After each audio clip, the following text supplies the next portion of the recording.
مثلا اب آج ایک بات میرے ذہن میں ہے، ہمیں کہا جاتا ہے کہ مذہب اندھے عقیدے کا نام ہے، بلائنڈ فیتھ. یعنی if you have to believe in religion, you have to have a blind faith. Blind faith کا مطلب کیا ہے؟ بات سمجھ میں آئے نہ آئے مان لو، بات غیر معقول لگے، دل کو نہ بھائے، دل کو اس پہ اطمینان نہ ہو، اس کو کہہ دو یہ مذہب کے، یہ کلیسا کے، یہ مولوی کے، یہ صوفی کے اسرار ہیں، مان لو، بس مان لو. کیوں اندھا عقیدہ کیوں لایا جائے؟ مجھے اللہ نے اندھا تو بنا کے نہیں بھیجا ہے، مجھے تو اللہ نے آنکھیں دے کے بھیجا ہے، مجھے اللہ تعالیٰ نے دماغ بند کرنے کو تو نہیں بھیجا ہے، اس نے تو کھلا دماغ عطا کیا ہے. مجھے تو سوچنا بھی ہے، سمجھنا بھی ہے، دونوں آنکھیں کھول کے دیکھنا بھی ہے، تو یہ اندھا عقیدہ کیوں؟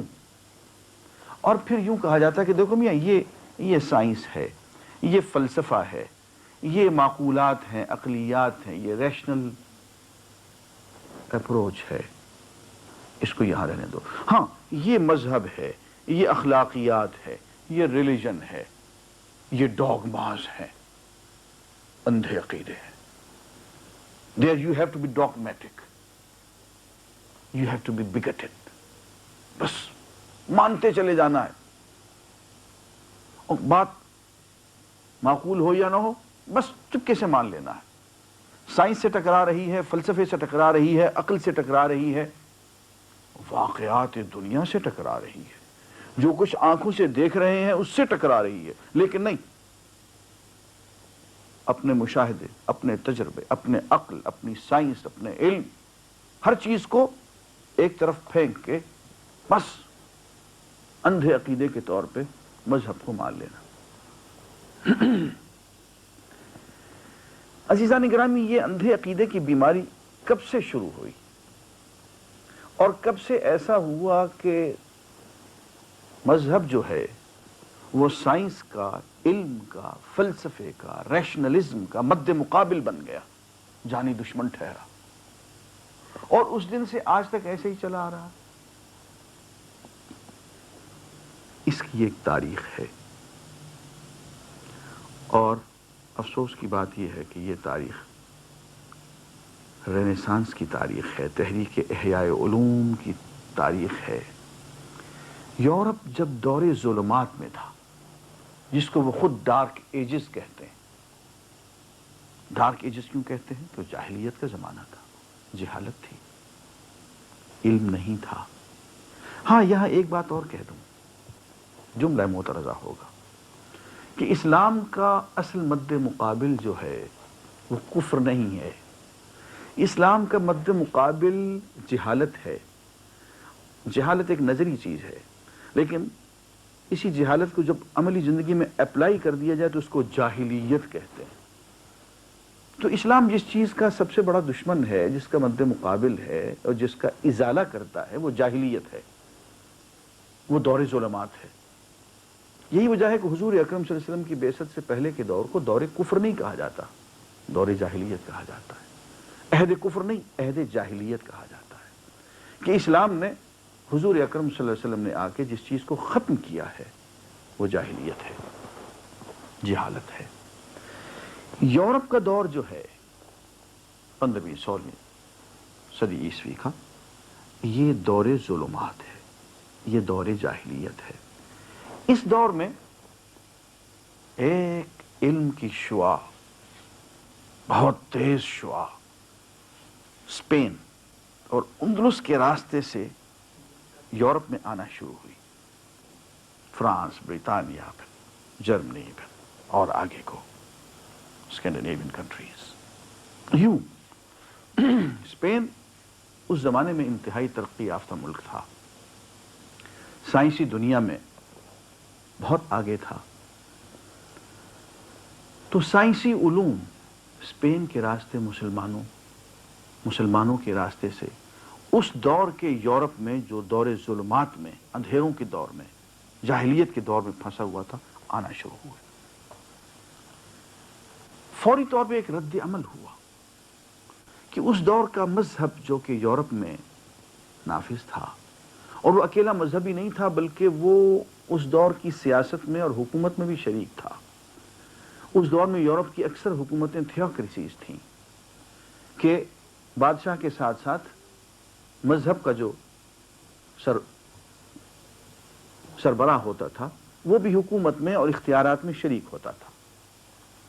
ادھر یہ مصیبت پڑی کہ چونکہ سائنسدان پٹ چکے تھے، مار کھائی تھی انہوں نے مذہب کے ہاتھوں، تو انہوں نے مذہب کو خرافات کا نام دیا، اس کو انہوں نے طلسمات کا نام دیا، اس کو دیومالائی اور فیری ٹیلز کا اس نے نام دیا، اور مذہب کو بھاگ کے پناہ لینی پڑی اندھے عقیدے میں، بلائنڈ فیتھ میں اور فنڈامنٹلزم میں۔ فنڈامنٹلزم پہ تو ہم بات آئندہ کریں گے، لیکن میں یہاں آپ کی خدمت میں عرض کر دوں کہ فنڈامنٹلزم اسی دور کی ایجاد ہے۔ اس دور کے مذہبی سربراہوں نے، پنڈتوں نے، پادریوں نے یہ اعلان فرمایا کہ اپنے دین کی بنیادوں کو مضبوطی سے پکڑ لو، اور کوئی سائنس، کوئی فلسفہ، کوئی علم، کوئی تحقیق، کوئی تفتیش، کوئی اکتشاف اگر ہمارے مذہب کی بنیادوں سے ٹکرائے تو اس کو پاش پاش کر دو، بالکل کسی کا کوئی لحاظ نہ کرو، مارتے چلے جاؤ اور اپنے دین کی بنیادوں کو بچاؤ، فنڈامنٹلز کو۔ یہ تحریک فنڈامنٹلزم کہلائی۔ یہ شاخسانہ یورپ میں پھوٹا۔ پھر 1920 میں فنڈامنٹلزم کی وہی تحریک دوبارہ چلی امریکہ کے اندر، اور 40s تک وہ چلتی رہی کہ اپنے مذہب کی بنیادوں کو محفوظ کرو اور سائنس اور فلسفہ اور علم کی یورش سے اس کو بچاؤ۔ تو اس دور کے فنڈامنٹلزم کا جو اصل کونوٹیشن ہے وہ ہے سائنس دشمنی، علم دشمنی، حقیقت دشمنی، اسلام دشمنی۔ اس لیے کہ سائنس تو اسلام کے راستے سے آ رہی تھی، مسلمانوں کے راستے سے آ رہی تھی۔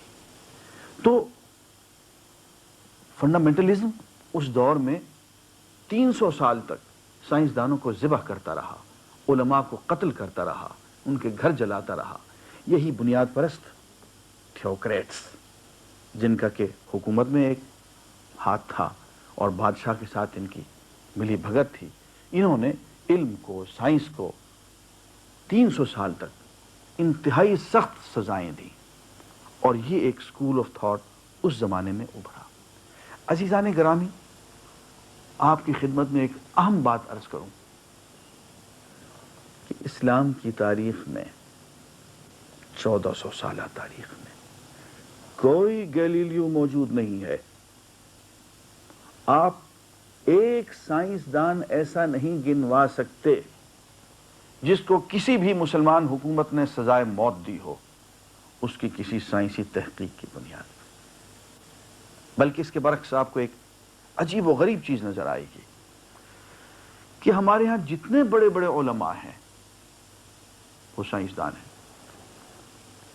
آپ ابن سینا کو دیکھ لیں، فارابی کو دیکھ لیں، ابن رشد کو دیکھ لیں، امام غزالی کو دیکھ لیں، اپنی دور کی جو جدید ماڈرن سائنسز ہیں ان پہ ان کو عبور حاصل ہے۔ ابن حیثم کو، تمام بڑے بڑے علماء ہمارے سائنسدان ہیں۔ اس کے برعکس یورپ کے اندر آپ کو کوئی سائنسدان مذہبی پیشوا نظر نہیں آئے گا، اور کوئی مذہبی پیشوا آپ کو سائنسدان نظر نہیں آئے گا۔ اس کی وجہ یہ ہے کہ ان کے ہاں مذہب میں اور سائنس میں دشمنی ہے۔ اس کے بالکل برعکس اسلامی دنیا میں سائنس اور اسلام دونوں اکٹھے چل رہے ہیں۔ وجہ کیا ہے؟ اہم وجہ یہ ہے کہ اسلام وہ دین ہے جو تحریف نہیں ہوا، اس میں تبدیلی نہیں آئی، اس کی الہامی کتاب، آسمانی کتاب، مقدس کتاب قرآن مجید انٹیکٹ ہے۔ اس کا ایک ایک لفظ، ایک ایک حرف زبر زیر پیش اسی طرح سے موجود ہے جیسا کہ پہلے دن تھا۔ دین فطرت ہے، اللہ کا بنایا ہوا دین ہے، اسلام دین فطرت ہے اور سائنس مطالعہ فطرت ہے. تو یہ دونوں تو بہن بھائی ہو گئے، دونوں کو تو اکٹھے چلنا ہے. یہی وجہ ہے کہ اسلامی تاریخ میں جتنا سائنس کو فروغ حاصل ہوا، سائنس کو ترقی نصیب ہوئی، وہ اسلام سے پہلے کبھی فروغ سائنس کو اتنا حاصل نہیں ہوا. آپ کبھی واشنگٹن لائبریری میں جائیں، وہاں آپ کو داخل ہوتے ہی دیوار پہ ایک جملہ لکھا ہوا نظر آئے گا. وہ جملہ کیا ہے کہ Islam gave science to humanity.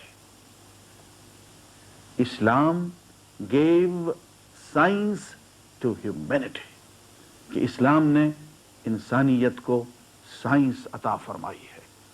یہ بات آپ کو واشنگٹن کی لائبریری میں داخل ہوتے ہی اوپر دیوار پہ لکھا ہوا نظر آ جاتا ہے آپ کو. تو اسلام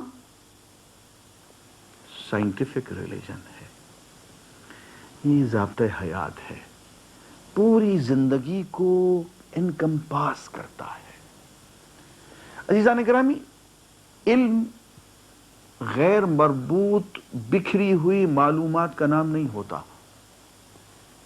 بلکہ علم ایک ربط مرتب معلومات کے سنتھیٹک ہول، آرگینک ہول کا نام ہوتا ہے، جو پوری کی پوری زندگی کو اپنی لپیٹ میں لے لیتا. یہ سیاست ہو، معیشت ہو، سماجی زندگی ہو، انفرادی زندگی ہو، کچھ بھی ہو، ایک بہت بڑے ضابطۂ حیات کے اندر سب کچھ آ جاتا ہے. وہ دین کہلاتا ہے. اور اسلام ان معنوں میں دین ہے، ریلیجن نہیں ہے، بہت الگ پرائیویٹ قسم کی لائف کا نام نہیں ہے، بلکہ انفرادی بھی اور اجتماعی دونوں زندگیوں کا نام ہے.